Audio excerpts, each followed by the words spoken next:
Hi everybody, welcome to HEJ 160, Writing Media, Stories and Content. Today we're going to be talking about script writing.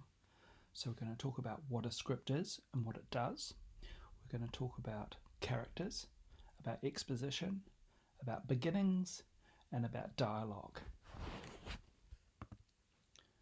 I'm beginning with this really great quote from the French filmmaker Jean-Luc Godard. He says, "There is no point in having sharp images when you have fuzzy ideas." So what Godard is saying there is that a script is a place where you really can articulate strongly who your characters are and what the story is. On top of that script, the people involved, the directors, the actors, the cinematographers, the directors of photography, all those other people, the lighting people, will put their own expertise on to the film to make it what it is in its finished product, but they need the script to work with, because the script is where the story lies, and all the other things can be changed and added, and the context and the situation can be altered, but the story itself is fitted down in the script. I'm going to just start us off with by thinking about this in a little bit by a clip from Jean-Luc Godard's famous 1972 film Trop va bien. And Godard is a filmmaker who always liked to present his films as a way of exploring the medium itself. So his films are often quite self-referential about the process of filmmaking, and no more so than in the clip you're about to see.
Si on prend des vedettes, on nous donnera de l'argent. Bon, alors il n'y a qu'à prendre des vedettes. Et qu'est-ce que tu vas leur raconter à Yves Montand et Jeanne Fonda? Parce que les acteurs, pour qu'ils acceptent, il leur faut une histoire. Ah bon, faut une histoire. Ouais, une histoire d'amour en général.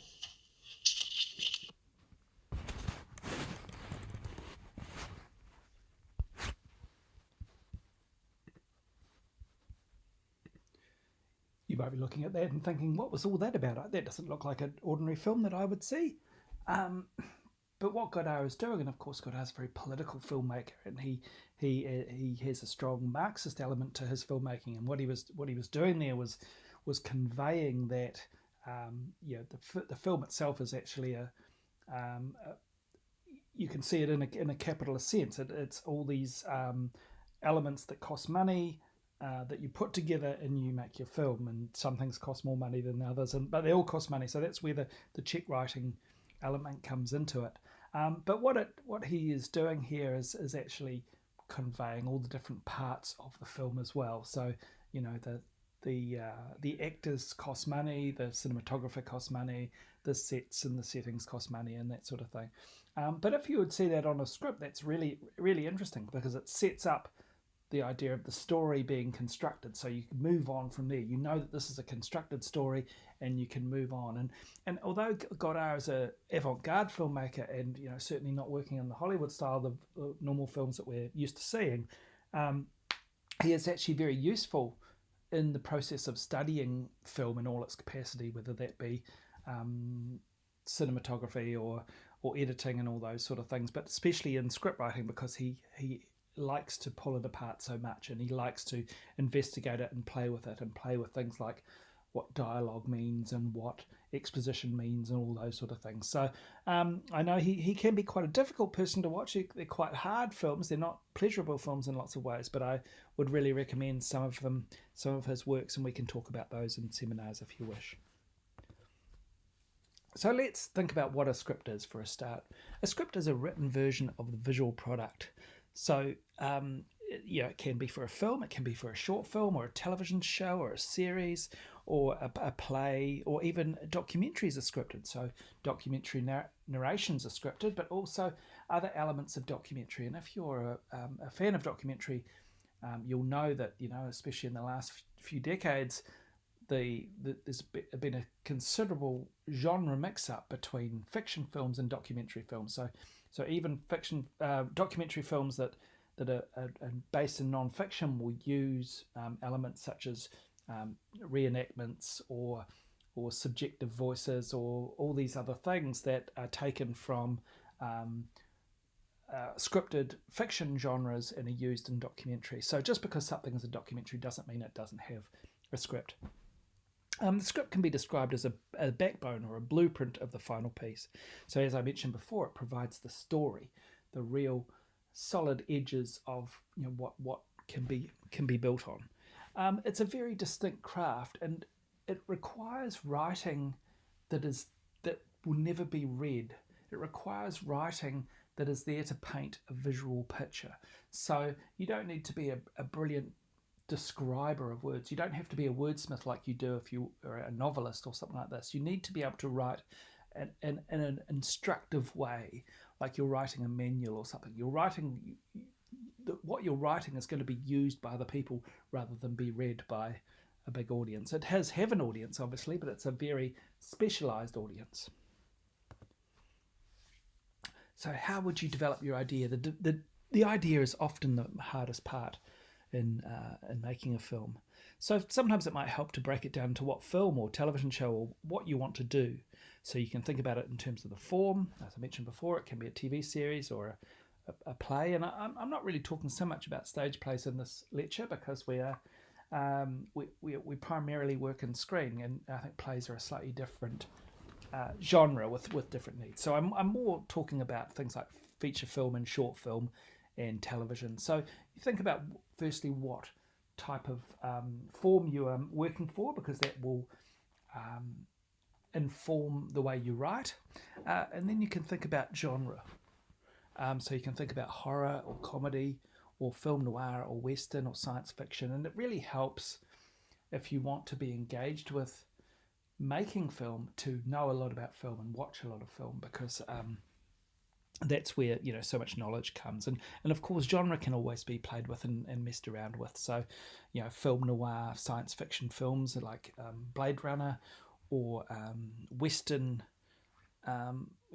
western films but set in a non-western context, like the Seven Samurai or Utu, or films like that. So there are lots of different examples, and more often than not, genre is played with. More often it's played with than it is just given as a straight genre convention nowadays. So the other things you need to think about when you develop your ideas are: who are my characters, and what world do they inhabit, and what situation they are in. Those are the three elements that the writer must work with. So your characters need to be going on a journey. Okay, it doesn't need to be a physical journey from one place to another, but it must be a psychological journey, and often the two things correspond. And so a character will be going from some place or going into some situation or undergoing some physical change, and with that comes a psychological change, and it is both the psychological and the physical that we or the audience will engage with. And the writer needs to know the situation really well and know the characters really well to be able to convey them and paint them convincingly. If we're thinking about character, it's a really good idea to have a backstory.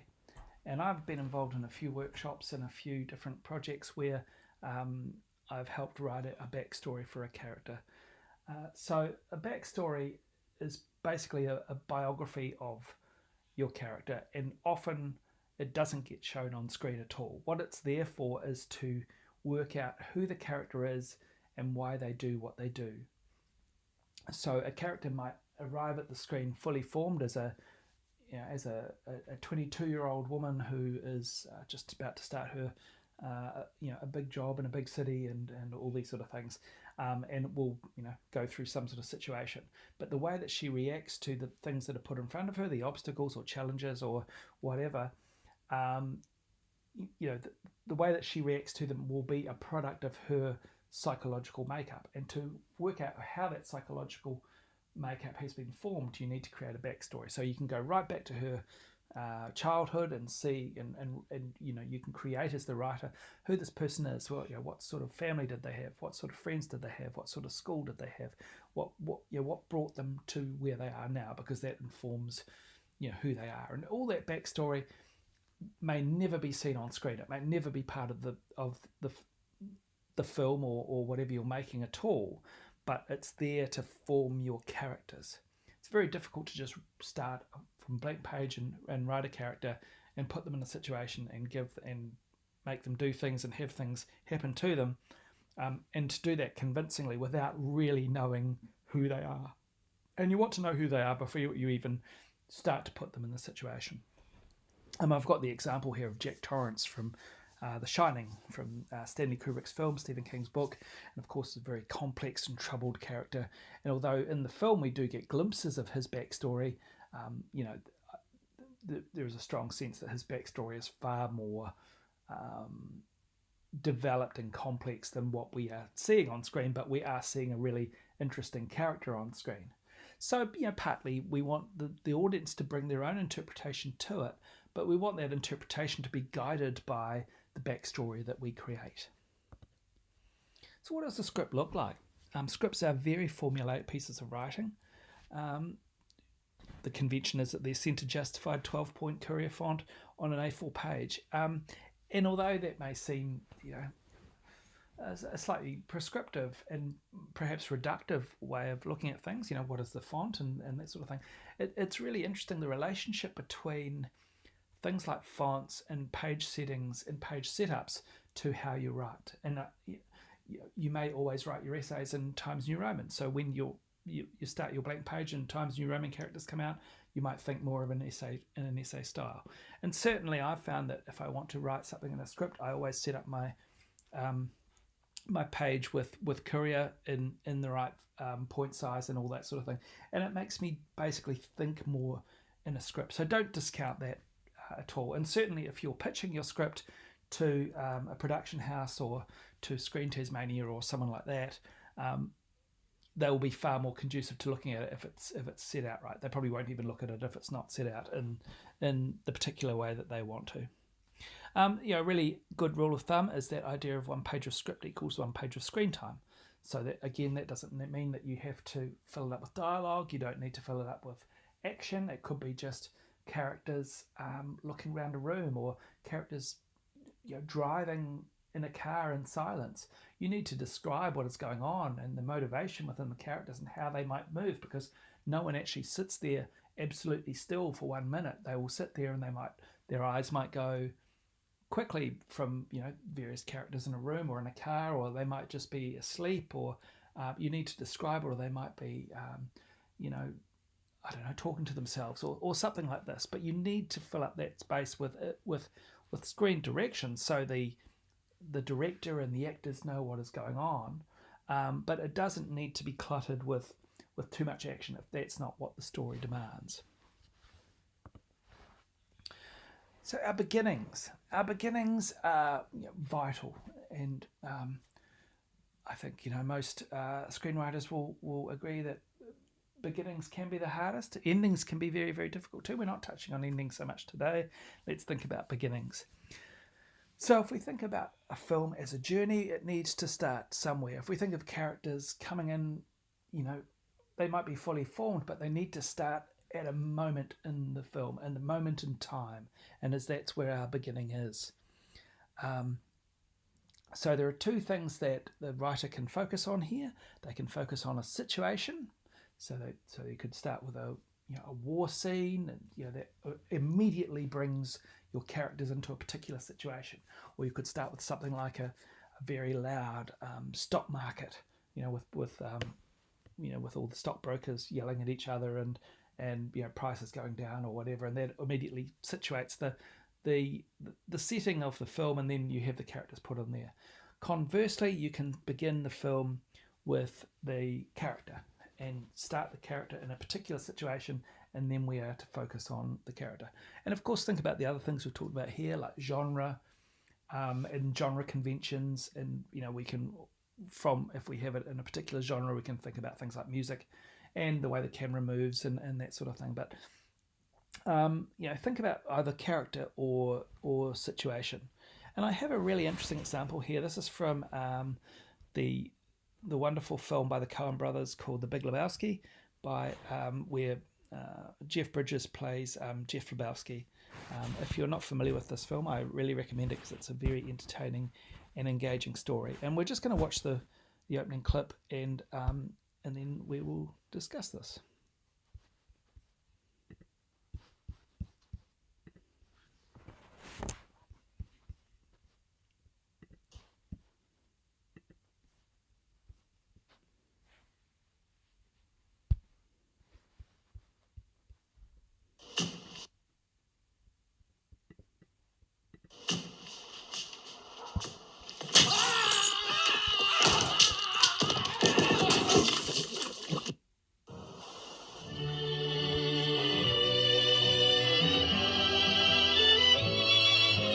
See them tumbling down,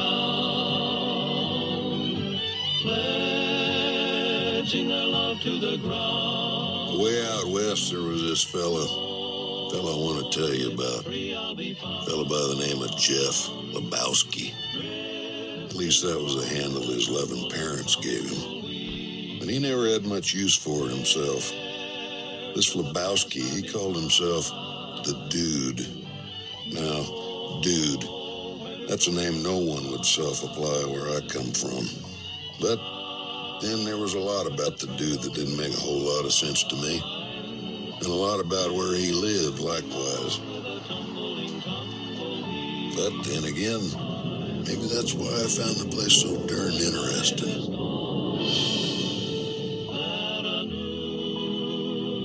They call Los Angeles the City of Angels. I didn't find it to be that exactly. But I'll allow there are some nice folks there. Of course, I can't say I've seen London. And I've never been to France. And I ain't never seen no queen in her damn dundies, as the fella says.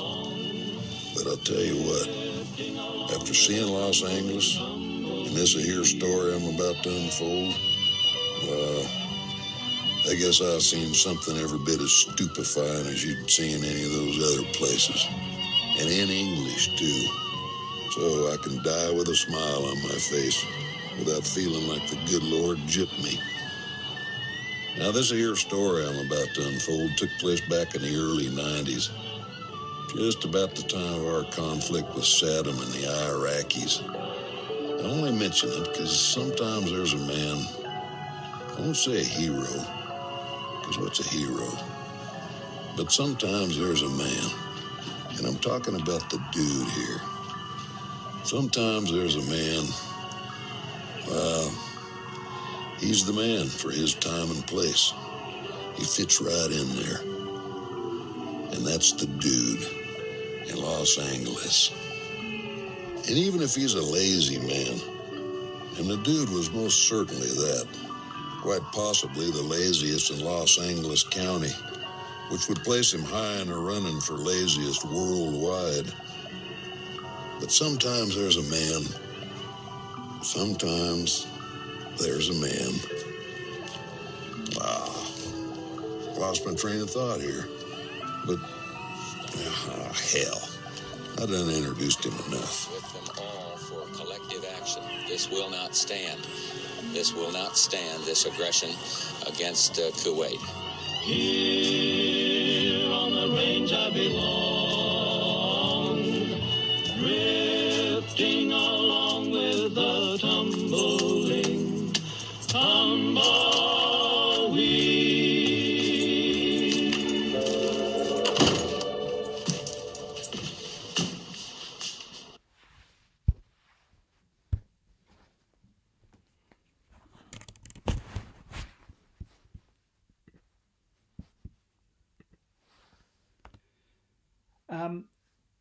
What a fantastic scene that is, and excuse the little glitch at the start there, I got the wrong clip, but what a fantastic opening scene that is. The Coen brothers have this very deep knowledge and love of cinema, and with that they are able to play with conventions in a very convincing and interesting way. But if you think about things like character or situation, when we first see that, we think it's about situation. We think here we are in this desert environment with this tumbleweed. So it's about the cold of the desert, and we have this very Western sounding voiceover narration. So we're lulled into this notion that, and there's also no people in it. So we think this is about situation, but it gradually becomes clear that this is about character, and the narrator starts talking about this character. But it's quite fascinating because the narrator sounds authoritative, but he is actually not. He's actually very unreliable because he doesn't actually give you any specifics about the character, or we don't know that we haven't seen the narrator, so it sounds very much like a voice of God narration. So we're not aware, so we have no reason to suspect that they are not an authority. But what they are, what happens when you hear the words is that they are just saying things like, here is a man, here is a man. They're not. It's not being very succinct or very providing much information. So when the information comes, it comes through the portrayal of the character. So we have this shambolic,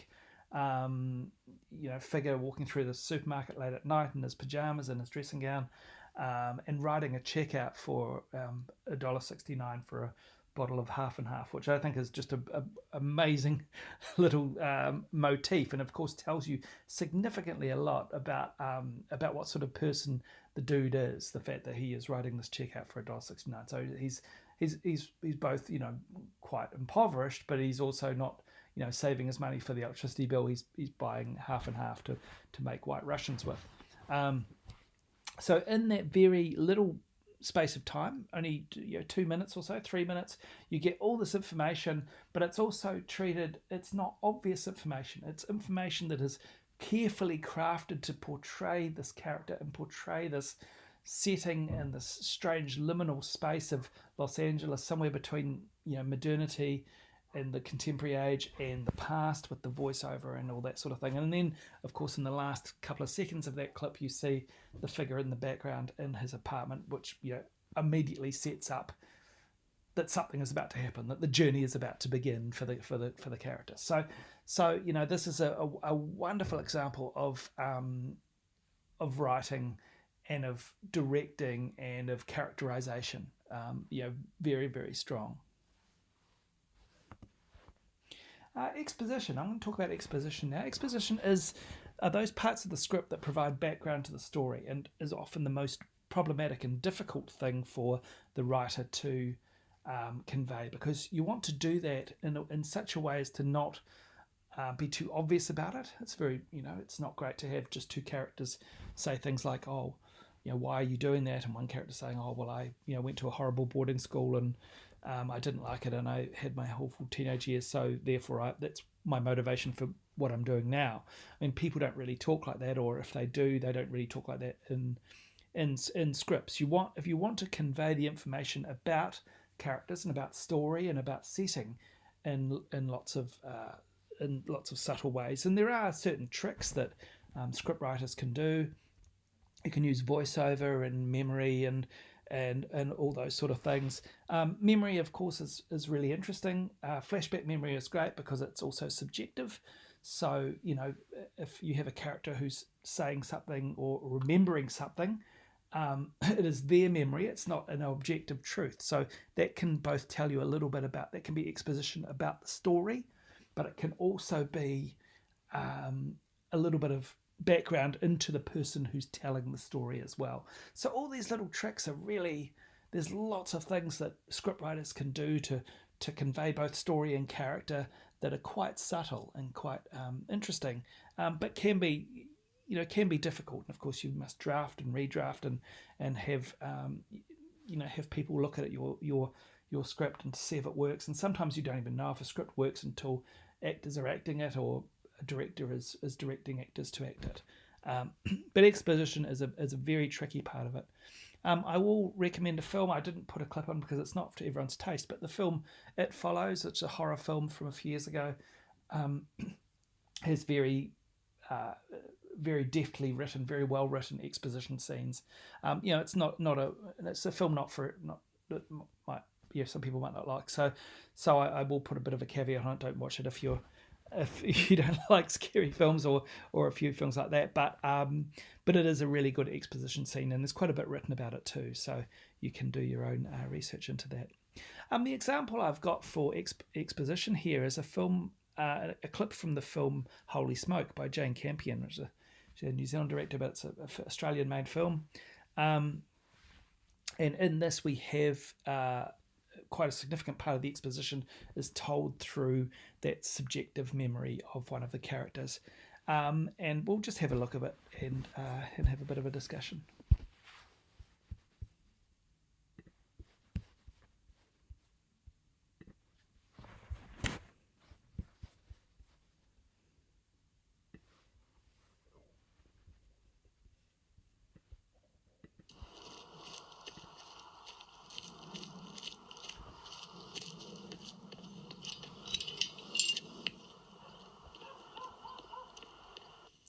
She owed money. No, it's quite simple. I've decided that I have to tell you the truth for the sake of Ruth's and our old friendship.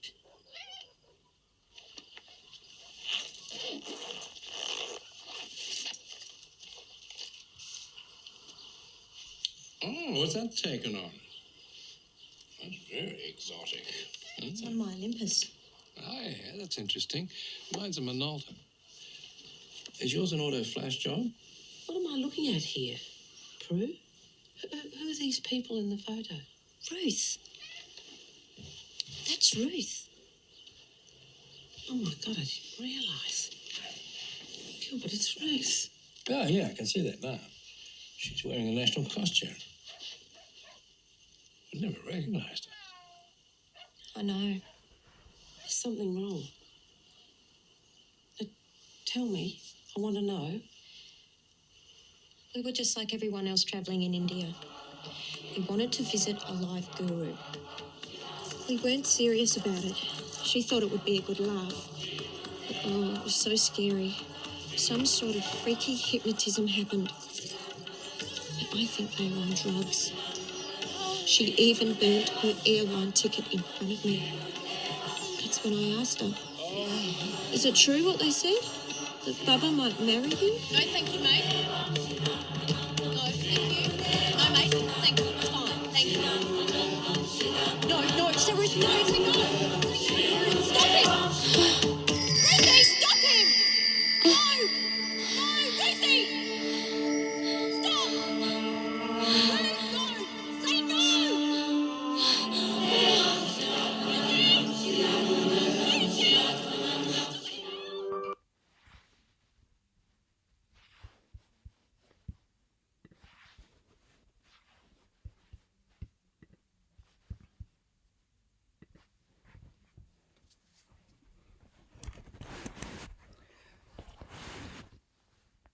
So you can see that there's ways that the subjective memory can be conveyed in terms of cinematography, the very psychedelic images within the memory versus the very kind of flat,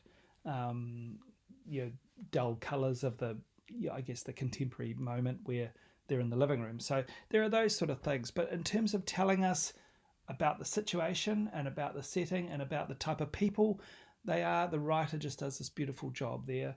The very kind of suburban family, and the slightly daggy parents, and the very sort of anxious friend, and then this very sort of exotic other of the other friend. So that tells us pretty much everything you've got there in this setup, in this exposition. The story is told in, there is dialogue here, there are words here, and that sort of thing. So it's not totally told within, non-verbally, but it's still very subtle, and works really well within the body of the film. Dialogue is really, really important, obviously, but something that should be handled with great care, as I mentioned before when I was talking about exposition. Novice scriptwriters often fall into the trap of thinking that dialogue is the main driver of the story, but that won't. That will seem awkward and seem very, very clunky when the final product is produced if it's too dialogue heavy. Dialogue conveys a relationship between characters, obviously, and is there as much to signal dynamics as it is to convey information. Dialogue shouldn't be so much about the words that are said, but the way that they are said, the power that they are said. And last week we were talking about grammar and punctuation, and think of the difference between a question mark, a full stop, and an exclamation mark in terms of how you might say something. It doesn't matter what the words are, it's that exclamation mark or that question mark which conveys the meaning. And remember that as a writer, and I mentioned this at the start, as a script writer, you're not there to write in a flowery and verbose way. You're there to write in a very instructive and material fashion. I have a clip here from the famous Dustin Hoffman and Bancroft film, The Graduate, from '67. And we're going to talk a little bit about this scene in seminars this week. But if you look at this scene and you listen to the words that are being said, there's very little that's actually interesting in the words themselves. The sentences, the questions, and the answers being passed between two characters are not overly fascinating, but it is all in the way that they are said. It's in the timing and the pacing and the delivery. And although that is the skill of actors, it is the writer's job to envisage and convey how those actors will do their job.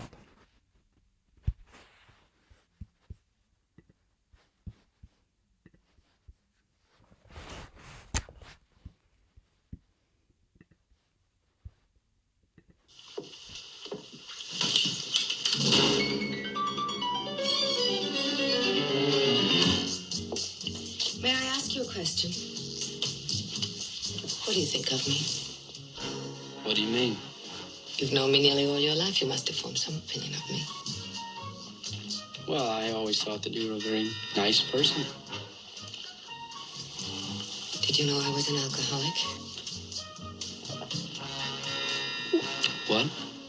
Did you know that? Look, I think I should be going. Sit down, Benjamin. Mrs. Robinson, if you don't mind my saying so, this conversation is getting a little strange. Now, I'm sure that Mr. Robinson will be here any minute now. No. What? My husband will be back quite late. He should be gone for several hours. Oh, my God. Pardon? Oh, no, Mrs. Robinson, oh, no. What's wrong? Mrs. Robinson, you didn't expect... What? you didn't really think I'd do something like that. Like what? What do you think? Well, I don't know. For God's sake, Mrs. Robinson. Here we are. You got me into your house. You give me a drink. You put on music. Now you start opening up your personal life to me and tell me your husband won't be home for hours. So? Mrs. Robinson, you're trying to seduce me. Aren't you?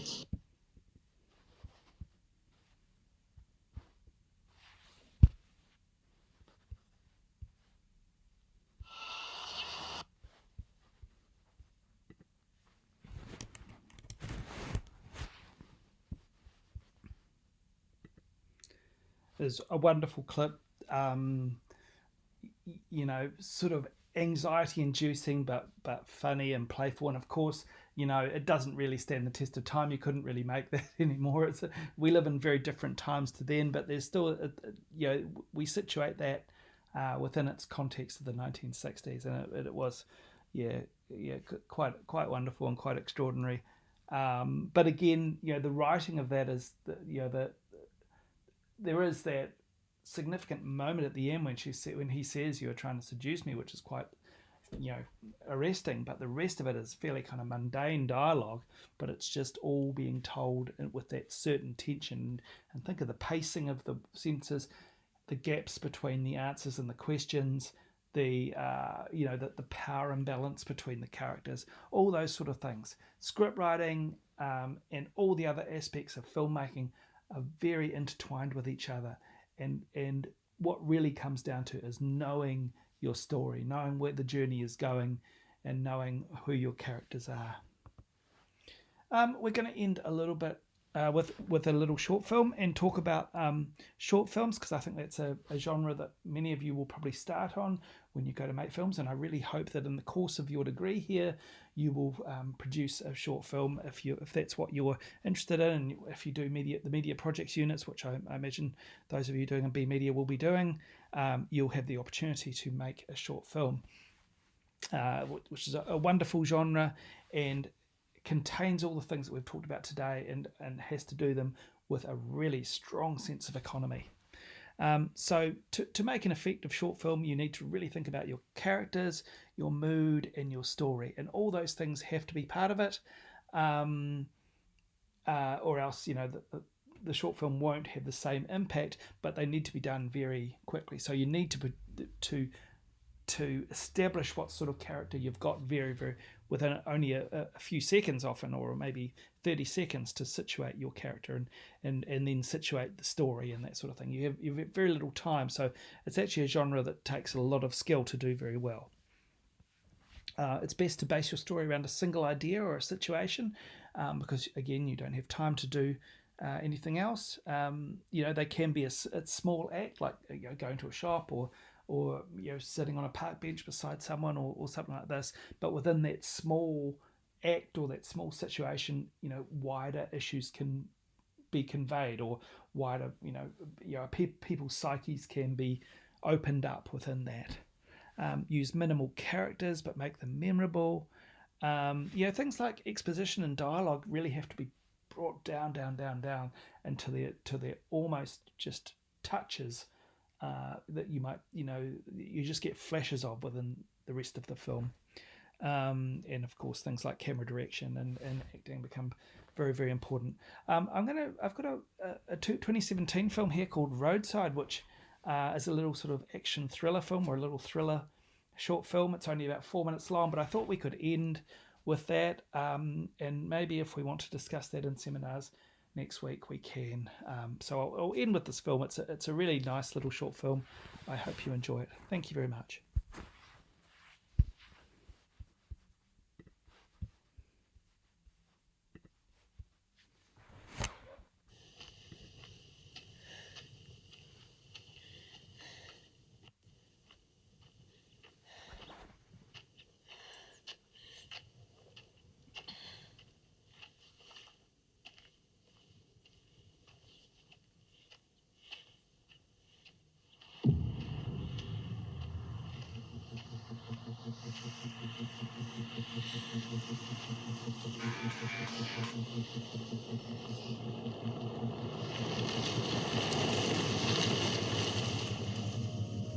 Hey, you doing okay there?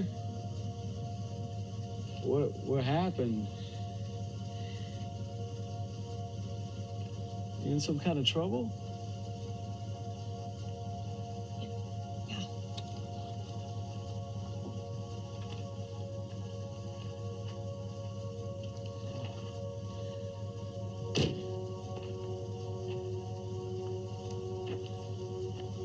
Why don't you let me help you out? I don't think that's a good idea. Okay.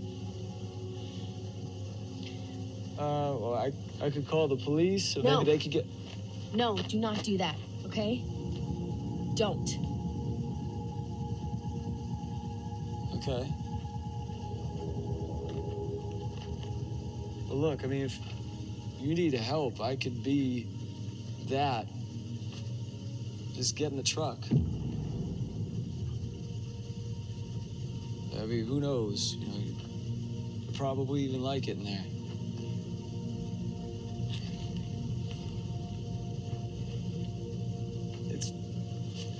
freezing out here.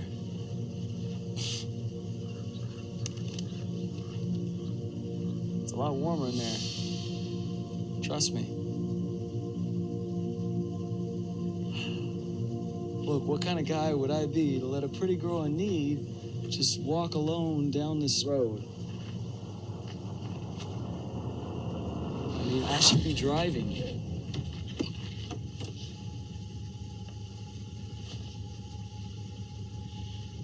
And I could really use the company too. I think it's best if you just get back in the car, okay?